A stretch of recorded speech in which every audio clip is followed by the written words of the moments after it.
Hi, I'm Folsom, and I'd like to welcome you to Harassment and Discrimination Training.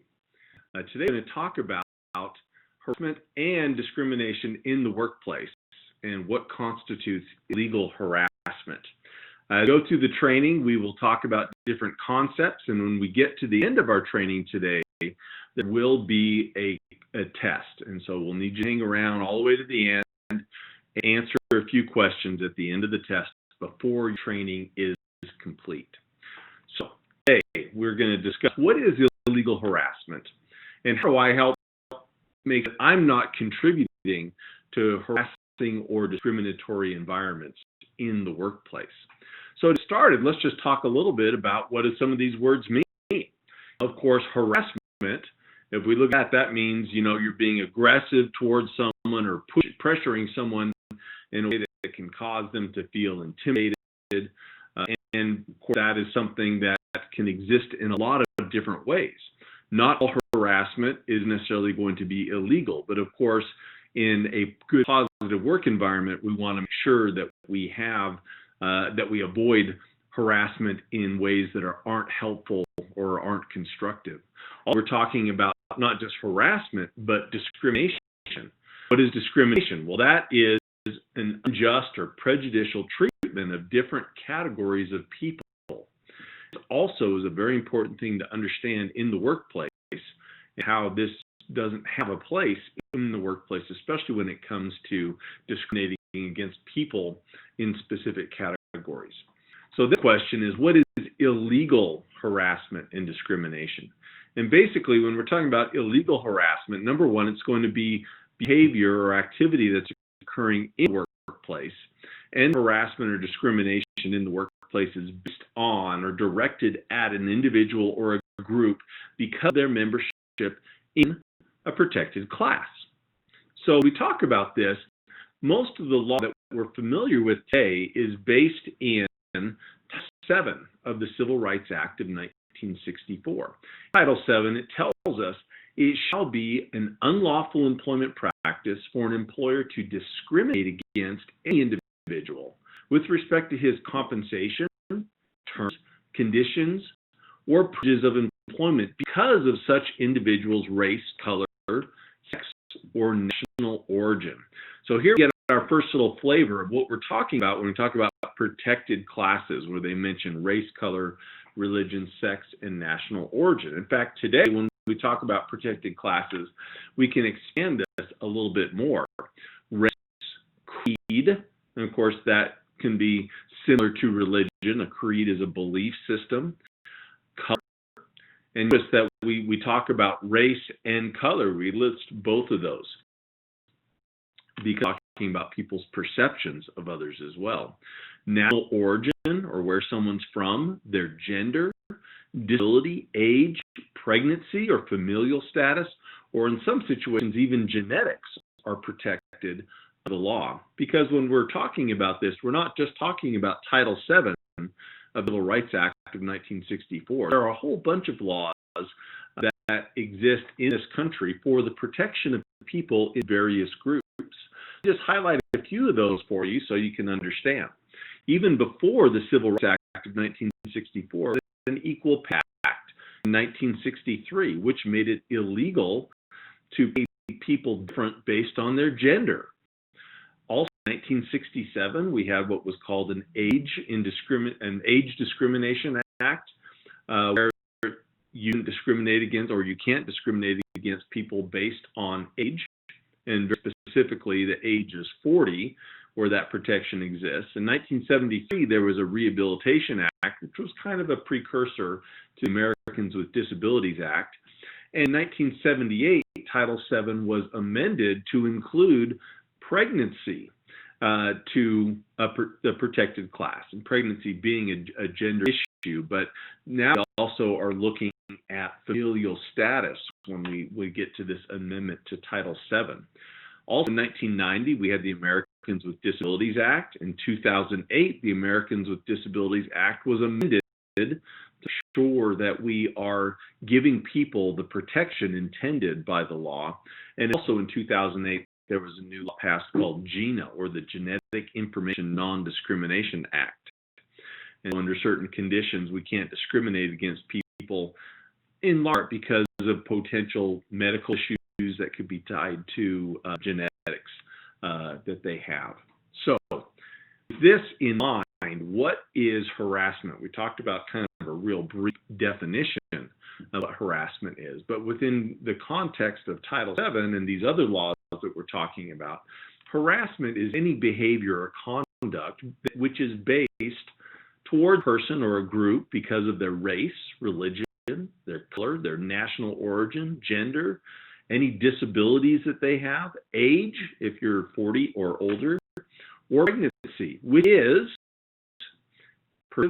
and unwelcome, which is insulting, demeaning, threatening, ridiculing, derisive, or coercive, and results in a hostile, abusive, or intimidating work environment. There's a lot of words in there.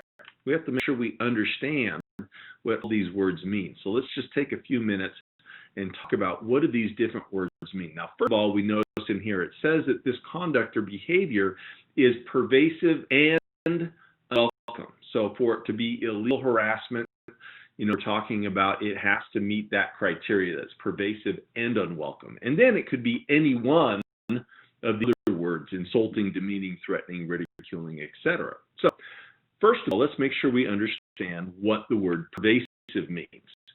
Pervasive means that something is existing in or spreading throughout an organization, for example. It's not isolated. It's something that's ongoing and has a deep reaching effect in an individual's behavior or throughout an organization. So pervasive is ongoing.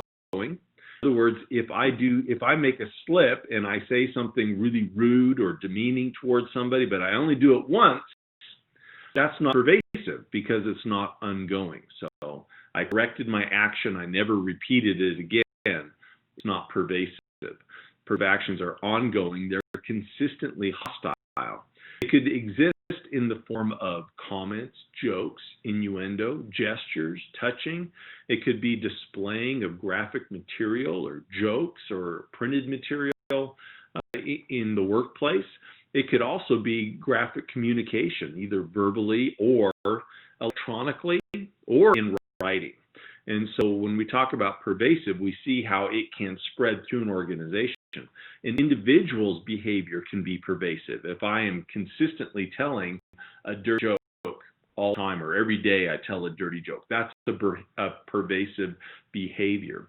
In an organization, we have a pervasive behavior when individuals aren't doing that action in a pervasive manner, but everybody takes their turn doing it. So I tell a dirty joke today, tomorrow Jason tells a dirty joke, the day after that Brent tells a dirty joke, and so on and so forth. We all only say the dirty joke once, but in the organization, we may consider this to be pervasive behavior because it's spreading out and ongoing within the organization. So that's pervasive. The other thing that it needs to be for it to be illegal harassment is it needs to be unwelcome. So when we talk about unwelcome, obviously, if you look up in the dictionary, it'll tell you it's the opposite of something being welcome, or the opposite of accepting with pleasure, the occurrence or presence of something. And so this gets a little tricky sometimes about what is unwelcome behavior. Obviously, if behavior is consistently rejected, you tell that dirty joke and someone tells you, hey, I really don't appreciate, those stories, would you please not do that? That's a sign that we have unwelcome behavior, and it's rejected, and especially if it's consistently rejected. However, we could have circumstances where maybe the behavior was welcomed at first and then later on rejected. So if I've got someone who, for example, I'm dating somebody at work and I invited this person out on a date, and we started dating and everything was fun for a while, and then this person decided I'm a real jerk and they don't want anything to do with me, and so they cut off the relationship. Okay, that interaction with that person was welcome at first, but then it was later rejected. Okay, and the fact that it was later rejected is something that I have to respect. It's very important to understand that consent, someone's willingness to go along and participate with you, maybe the telling of stories or jokes, or maybe it could be in a personal relationship, or maybe it could be engaging in inappropriate sexual behavior, with people in the workplace. That could be something that someone consents to doing for one reason or another, but in the end, they aren't happy about it. It's not really welcome. So it's important to understand that consent does not mean that the behavior is welcome. So the boss, probably a subordinate into an inappropriate sexual relationship. That subordinate may consent and go along because the boss has promised them something. You get a raise or something out of this relationship. Or maybe there's a threat. If they don't go along, they lose their job or suffer some other adverse employment consequences. They consent to the behavior. So as you can see, we can consent without actually being something that's welcome or something that we really want to do, but we may feel coerced into doing it. So we consent anyway. So those are some important points to understand when we talk about whether a behavior is welcome or unwelcome. Now let's talk about some of these other words that were in that definition. What do they mean? Because these are the ors. Behavior could be demeaning or threatening or ridiculing. So, of course, demeaning means talking to someone in a way that lowers them in their status, character, or reputation. Because we are saying things that demean them, it makes them appear to others to be less than they are. Threatening is to make someone feel insecure or anxious. And lots of times threatening behavior could be something that's verbal, it could be a verbal threat, or it could even be nonverbal. Sometimes it can be just the way we say something. I can say something like, "Dirty Harry, go ahead, make a day." And you may interpret that as a threat, especially if you're thinking about Dirty Harry. I may be asking you to go ahead and do something great and make my day. So lots of times it's how we say it. Sometimes we think we can communicate things without actually stepping over the line. And we have to be really careful about that, because it doesn't necessarily mean that the communication, the threatening communication, is done verbally or even literally. That threatening communication can be communicated without it being literal or even verbal. So any kind of threatening behavior. Ridicule is to make fun of somebody or to mock them. Derision is the use of ridicule to show contempt for somebody. And coercion is to strain or dominate by force, to compel someone to an act or choice. I like to say that we're all coerced every day, because most of us wouldn't even come to work if we didn't want a paycheck. That promise of a paycheck out there is a coercion. We come to work because we're coerced. But, what is the actual intent of the coercion? If we're coercing somebody into, an inappropriate relationship that is, meets these other criteria that we've talked about, then that could be a problem. Obviously, my paycheck isn't anything that's meaning or threatening or ridicule. Well, it may be demeaning to me, but not necessarily. So I want to make sure that we are, this coercion is something that we avoid, especially when it comes to making people do something inappropriate that they wouldn't do otherwise if they weren't being coerced into it. Also, when we talk about harassment and discrimination, sometimes we talk about sexual harassment. When we're training people, I have to go to the sexual harassment class. Sexual harassment is just a smaller piece of the larger topic that we're addressing here. Sexual harassment is a form of gender discrimination. So sexual harassment is something that is directed at somebody because of the fact they are male or female. And it doesn't matter whether it's male or female that is directing that unwelcome behavior at the person. It could be male on male harassment. It can be male on female or female on male. It doesn't really matter. But sexual harassment is a gender-based discrimination. Also, when we talk about harassment, and specifically sexual harassment, but it could be other forms of harassment as well, there are different types that can exist. You can have the quid pro quo harassment, or you can have what we call the hostile work environment. Quid pro usually exists in a situation where we have someone in a position of authority who has the ability to coerce somebody into doing something that they don't want to do. Quid pro quo means literally something for something. You do something for me and I'll do something for you.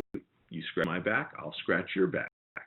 And so we have someone in a position of authority who can make a promise or a threat to get someone to engage in, for example, sexual behavior with them in a way that they're welcome, but they're being coerced into it with a promise. You do something for me, I do something for you. That's pro quo. And that is something that we used to think of as being the sexual harassment. And when we thought of sexual harassment, we thought about that boss coercing his secretary into an inappropriate behavior, for example. But actually, with the hostile work environment, we actually find a situation where this harassment workplace can exist in a much broader way. So here, when we're talking about hostile work environment, we're talking about conduct directed towards a group or an individual, which is, protected identification, one of these protected groups that we've talked about. So this protected group-based conduct, which unreasonably interferes with an individual's job performance or creates an intimidating, hostile, or a work atmosphere, whether or not the harassment is linked to any economic job consequences. So what this tells us, it doesn't have to be the boss who has the ability to coerce us through threats or promises. Hostile work environment can be created by anybody in the workplace. They don't have to have power over you to create this hostile work environment. You'd have a coworker who's telling dirty jokes or saying or doing inappropriate things or making inappropriate advances towards, people in the workplace. That's not necessarily quid pro quo, but it can result in this hostile work environment. This hostile work environment can also, if we break it down, exist in several other forms. It can result from stereotyping, from protected group focus, in other words, focusing negative attention towards an entire group of people that's a protected group. It could be individual focused, or it could also result in inappropriate workplace touching, physical contact. So first of all, stereotyping is important to understand. Stereotyping is when we make a judgment about a person because of their membership in a specific group.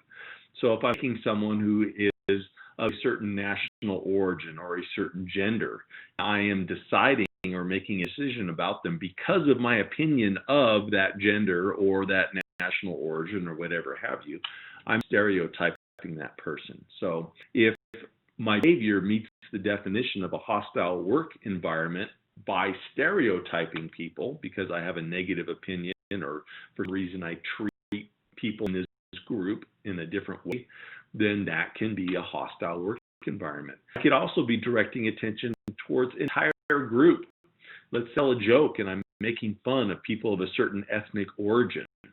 That joke isn't directed at a specific person who's a member of that ethnic group, but I am behaving in a way towards a protected group in a way that could be offensive.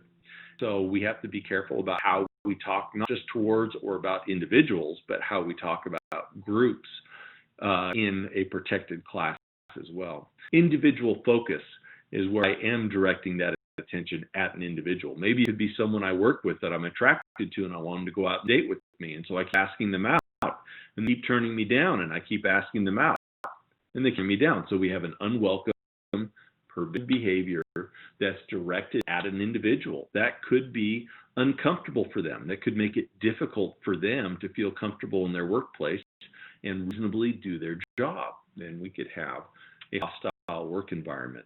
Also, we have to be careful about touching. And touching is kind of a difficult topic because some people are okay with touching. We have people who are huggers and they want to hug everybody and they're perfectly fine with it and it doesn't bother them. Other people become very uncomfortable just because that physical contact is happening, even though they're not there personally involved in it. So we need to be careful about that inappropriate or non-professional physical contact in the workplace because physical contact does send a message. It communicates something to people. However, what communicates may be interpreted different by different people, and that's something we have to be understanding of. So in the workplace, we need to be careful to limit physical contact to that which is appropriate for the profession or the job that's being done. People have jobs where we do have to touch people. Other people, appropriate touch in the workplace may be shaking hands. And we need to make sure that the physical contact is necessary or normal for the job that we're performing. So address this reasonably. It's important to understand if you are a supervisor, you have a responsibility to make sure that this kind of conduct is not going on in your work environment with your employees. And so we need to be aware of conduct and behavior. If someone says something to us, we need to make sure that we don't just brush it off, but that we take it seriously. We need to make sure that we communicate. So whether I'm a supervisor or if I'm just someone in a work environment who feel comfortable because of things that are being said or behaviors in the workplace, I need to say something to somebody. It's pretty hard to fix a problem if we don't communicate the problem. So you need to be able to communicate with at least your supervisor or the person who is identified in your policies and procedures for talking to if you have a complaint about potential harassment or discrimination or hostile work environment. So we got to be willing to communicate, report it to somebody so we can do something about it. And it needs to be documented. Lots of times we tend to hang back a little bit and just want to say, hey, we'll be kind of general because I don't want to get any particular one person in trouble. We got to make sure that we communicate specifics to our supervisors or those people in authority about what's happened, who's involved, when did it happen, where did it happen, so that we can go in and correct the behavior. And that's the whole goal. The goal isn't to identify people and make them a target and get rid of them per se. The goal is to correct the situation so that we don't have a hostile work environment. You can be a victim of harassment and discrimination. Well, it can be that individual that I'm bugging to get them to go out with me or something like that. It can be that individual target. It can be anyone in the environment, someone who's subject to the environment. So we've got a couple of people and they're, hanging out around the water cooler and they have inappropriate topic of conversation, whether that's storytelling or jokes they're sharing that aren't appropriate for the workplace. These two people may be perfectly fine with the conversation and it's welcome, and so they're okay with it. But if somebody else can overhear it, that's the environment. And so somebody else in the workplace, subject to the environment, can be a victim. Whether or not they're an intended participant in the conversation. And so we have to be careful about people who may overhear things that we're saying, or people who may see things that we have on our computer or hanging on the walls of our office. Whether or not they're there for that person's benefit or not, they can affect other people in the work environment. And so we have to remember that others are potentially victims, even if you don't see them as being exposed to the behavior in question.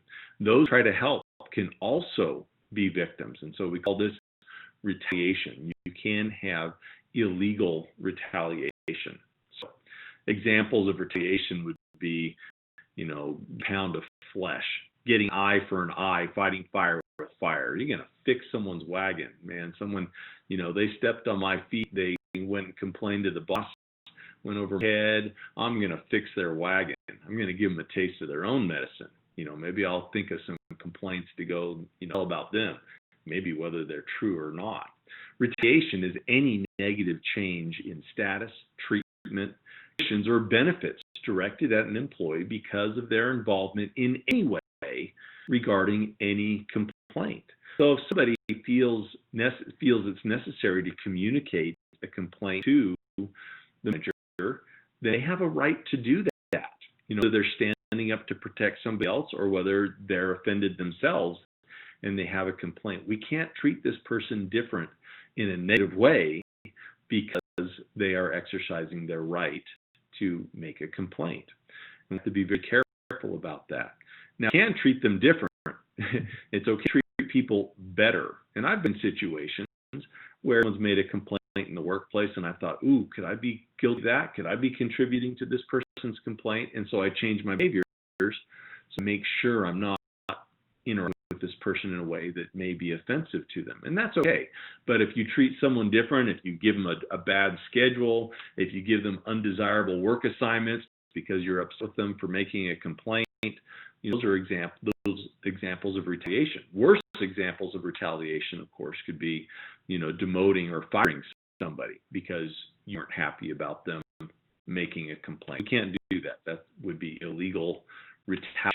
So what do you do if you think you've been illegally harassed or you witnessed illegal harassment or discrimination in the workplace? First thing, and the most important thing, to make sure that you're familiar with your employer's policies and procedures. In your policy and procedure manual, it will spell out, how we deal with these complaints in the workplace, how we define them, and how and to whom you should be making your complaints, and in what form those complaints need to be submitted. So make sure you're familiar with your policies and procedures regarding harassment and discrimination. Make sure you know the appropriate person to talk to if you're having a problem. Now, this person that you need to talk to has to treat this information as confidential, and need to have confidence that that person will treat the information confidentially, that it will be handled on a need-to-know basis. To make sure that we do this, because of course, like we said, the idea is to correct the situation. And so the person who's responsible for handling this complaint and their supervisors and managers possibly may need to be involved to determine what happened. Is the behavior actually harassing or discriminatory behavior? By applying what we call the reasonable person standard, and determine that there is a problem, then they talk to who needs to be talked to correct that situation, or take whatever action needs to be taken to correct that situation. So have confidence that that will be handled appropriately with confidentiality.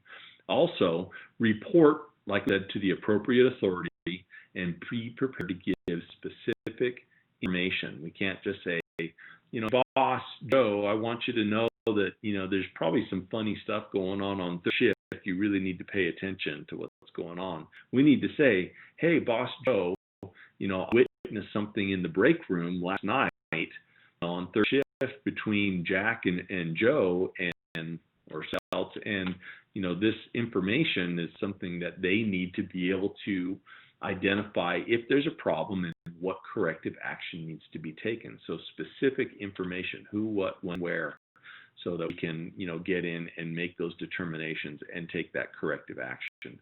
If we need to do something to cooperate, to resolve the problem, we need to do that. And even if you're not the person making the complaint, if someone just comes to you with some questions about something that may have happened, we all need to make sure that we cooperate with these efforts to determine what happened and to correct the problem. Because that's really for all of our benefit, that we have a non-hostile work environment, a place that's friendly for us to be able to work and get our jobs done.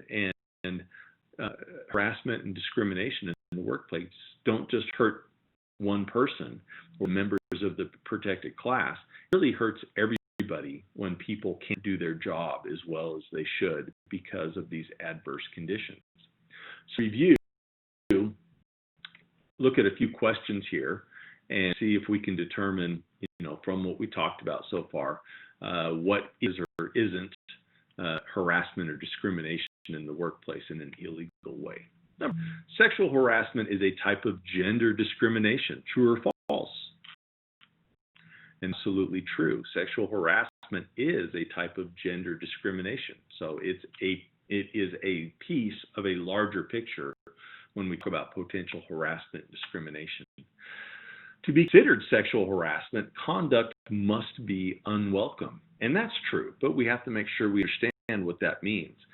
We can have a behavior that's unwelcome in the absence of somebody complaining about it. If a behavior is unwelcome to me, it's unwelcome to me whether I say something or not. Yes, it must be unwelcome behavior. Harassment can't exist if there is consent. Is that true? Well, not true at all. We can have consent, especially when there's coercion taking place. That doesn't mean that that behavior or that activity was welcome just because we consented to it. A history of rejected advances must exist for a claim to be valid. Not necessarily true either. We can have a complaint, whether someone has actually turned us down in our advances, to get that person to go out with us or whatever. They don't actually have to have that history of record of it being a rejection. That again, whether it's unwelcome, may be something that may not have been communicated clearly. That doesn't make the behavior okay. Sexual harassment only exists if there is a request for sex. Absolutely. Does sexual behavior have something to do with sexual harassment? Yes, oftentimes it does. But remember, sexual harassment doesn't just involve sexual conduct. Sexual harassment is gender-based discrimination. Okay, so it has to do with activities directed towards a person or communications directed towards a person because of gender. And so it's actually a much broader subject than just sexual activity. Held religious beliefs gives an employee special protection? No, we all have a creed. A creed is a belief system. So whether you are a religious person or not, we'll respect each other's beliefs and their belief system. And so someone with very strictly held religious beliefs where they do have protection doesn't mean they have any protection that anybody else doesn't also have. We all have that same protection. Not harassment, the behavior is welcome, and again, that's not true. If someone's failure to communicate their displeasure with behavior going on in the workplace doesn't mean that it's okay, and we need to recognize what is or isn't appropriate in the workplace. Determine if conduct is severe or pervasive. The reasonable person standard is applied to the totality of circumstances, and that's true. And what that means is when your boss is investigating a complaint, they need to look at everything that contributes to the situation in making that determination, whether this is reasonably, can be considered harassment or discrimination. And so often you've heard the saying, there's two sides to every story. The boss needs to look at, two sides or three sides or four sides. We have to look at the totality of the circumstances when we make this determination, whether we have a violation of our harassment and discrimination policy. The fact that an employee also told dirty jokes is inconsequential for determining if they were harassed as a result of the boss telling dirty jokes. That's true. It doesn't quite seem fair or right, you might think, but because I told a dirty joke to somebody doesn't mean that I may not still be offended if somebody else tells a dirty joke. So again, that doesn't mean it's welcome. Just because I participated in similar behavior myself doesn't automatically mean that I'm welcome to all such behavior, and we need to make sure we're behaving appropriately in the workplace. An employee can't bring a claim when they also participated in the offensive behavior, kind of the same thing, and that's true. You can still bring a claim regardless of whether you participated in the behavior or not. When we talk about this, we want to make sure that we're not being the person who's being offensive. And that's probably one of the big reasons why we have this training. We want to make sure that you understand what this topic means and how your conduct influences others in the workplace. Some common mistakes that we might make include sharing too much personal information on the workplace, telling everybody at work Monday morning about all the details of your crazy and wild weekend may not be necessarily appropriate for the workplace. Focus on or comments about others' bodies. Absolutely, we want to make sure that we avoid focusing on, leering, staring at, or talking about somebody's body. That can definitely be a situation that causes people to feel uncomfortable and result in a hostile work environment. Don't keep or share graphic material, whether that's via emails or things that you post on social media that coworkers may have access to, whether it's things you send in a text message, pictures, calendars that you hang on the wall of your shop, desktop images that are on your computer. We can have all sorts of ways that inappropriate material can be brought into the workplace, and we need to make sure that we're not doing that. Convey inappropriate messages through email, texting, notes, or pictures. Be the one. We want to make sure that we set a good example. Our behavior should be a standard for others, hopefully, to follow. Dress professionally. Keep your hands to yourself.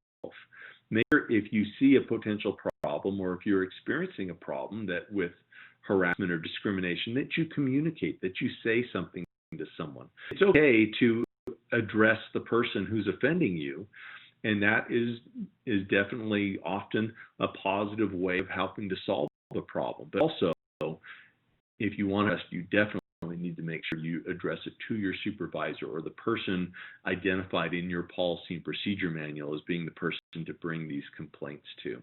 Make sure you say something if you witness harassment or discrimination occurring, because like we said, it hurts everybody. If I have a coworker who's not functioning well because they're experiencing a hostile work environment, my interaction with them is going to be affected. Their productivity is going to be affected. That's going to have effects on me and everybody else.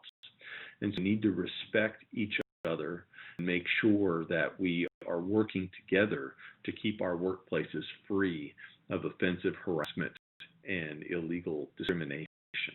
So I mentioned at the beginning, there'll be a test that you need to take. There'll be a few questions that we will present to you now, and you'll need to answer these questions to confirm that you have completed and understood this training. We appreciate your attendance and your attention. Good luck.